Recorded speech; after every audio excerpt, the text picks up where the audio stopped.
You ever get that feeling that you're just a spectator in your own life? Like somewhere along the line, you stopped being the main character, and now your life feels like something that's just happening to you, not something you're actually creating? Well, today, we're going to talk about how to get back in the driver's seat. Yeah, it's that quiet, nagging sense that your life is a movie and you're not the one in the lead role. You're there, sure, you're on screen, but you're not driving the plot forward. You're just kind of there. And look, if that feeling is hitting home for you, you are so not alone. This quote from a personal story I found online just nails it. It's that feeling of being pulled along by everyone else's currents, always adjusting for others, always waiting for the perfect moment, and always feeling like your real life is just around the corner. So, how do we change this? How do we flip that script? Well, first, we've got to understand where that feeling even comes from. So let's dive into the psychology of being a side character. Okay, first up is this really powerful mental trick our brains play on us called the spotlight effect. It's that little voice in your head that stops you from trying something new or speaking your mind. It's that constant worry, what are people going to think? Our brain literally makes us believe there's a giant spotlight on us, judging our every move, when in reality, we wildly overestimate how much anyone is actually noticing. And this quote from David Foster Wallace, it just perfectly points to the way out. Here's the simple truth. Most people are the main characters of their own stories. They're way too busy worrying about their own spotlight to be intensely focused on yours. And realizing that, it isn't just a relief, it's incredibly freeing. And of course, modern life has a built-in amplifier for this side character feeling. And you know what I'm talking about. Social media. We scroll through everybody else's highlight reels, watching them live these big, confident lives while we sit back doubting ourselves.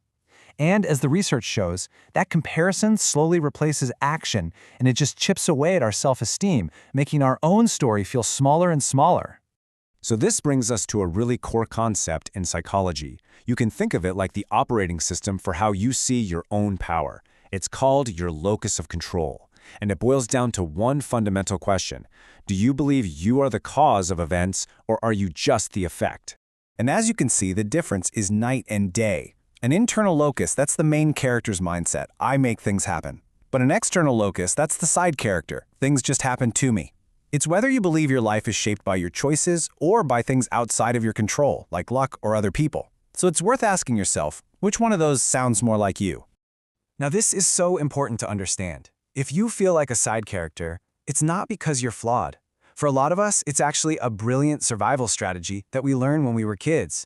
Your brain may have figured out that in certain situations, it was just safer to hang back and observe than to jump in and participate.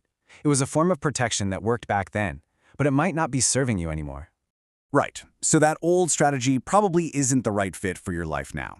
So, how do we update the script? Well, the next step is all about moving from being a passive observer to becoming the active author of your own story.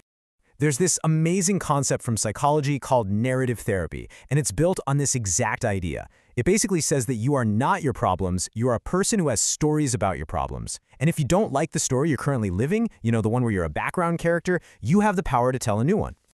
This quote just gets right to the heart of it. The goal isn't about erasing the past, but about creating a more empowering, more fulfilling story for your future, one where you are finally the protagonist. So what does telling this new story actually look like in practice? It really requires a fundamental shift in how you think, moving from just reacting to life to proactively shaping it.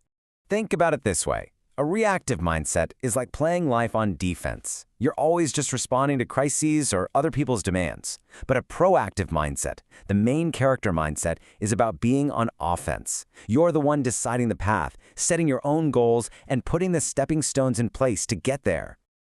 And let's be really clear about this. Being the main character is not about being dramatic or perfect or acting like your life is a movie. No, it's something much quieter and honestly, way more powerful. It's simply about being intentional, about making choices based on what you want, not just reacting to what life throws at you. This intentional mindset is really built on 4 pillars. First, there's a deep commitment to your own goals. Second, paying careful attention to where your precious time and energy are actually going. Third, using focus to direct that energy with real purpose. And finally, and this one is crucial, it's about being action-oriented. It means you choose to move forward, even when it's messy, instead of just waiting around for the perfect conditions. Okay, so we've covered the why and the what. Now for the most important part, the how. Let's get into 4 concrete, practical things you can do to start reclaiming the authorship of your life, starting today. Number 1, take full ownership. Stop blaming and start building. Your life is the sum of your decisions. Number 2, stop waiting. The perfect moment is a myth. Action is what creates clarity and momentum. 3, get ruthless about your focus. Every minute you spend comparing is a minute you're not writing your own story. And finally, number 4, you have to get this. Confidence is not a prerequisite, it's a result. It comes after you take the leap, not before. I know, this can all feel a little big and abstract, so let's bring it right down to earth. What can you do the moment this is over? What does this practice actually look like day to day? It's all about small, consistent choices. So each day, try this. 1, make one small but bold decision that is 100% for you. 2, do one thing you've been avoiding. Just get it done. 3, actively limit your comparison time. Put the phone down and focus on your own work. And 4, at the end of the day, write down one daily win, one single thing you did that moved your own story forward. Ultimately, it all comes down to this. You do not need anyone's permission. You don't need a perfect plan or perfect conditions. Your life changes the very moment you choose to stop waiting for it to start, and instead, you start deciding what it's going to be. Because you are not here to be a background character in someone else's story. You are here to create your own. And the most empowering truth is that your story doesn't just happen to you, it responds to you. The moment you start acting like the main character is the moment your life finally starts moving like one.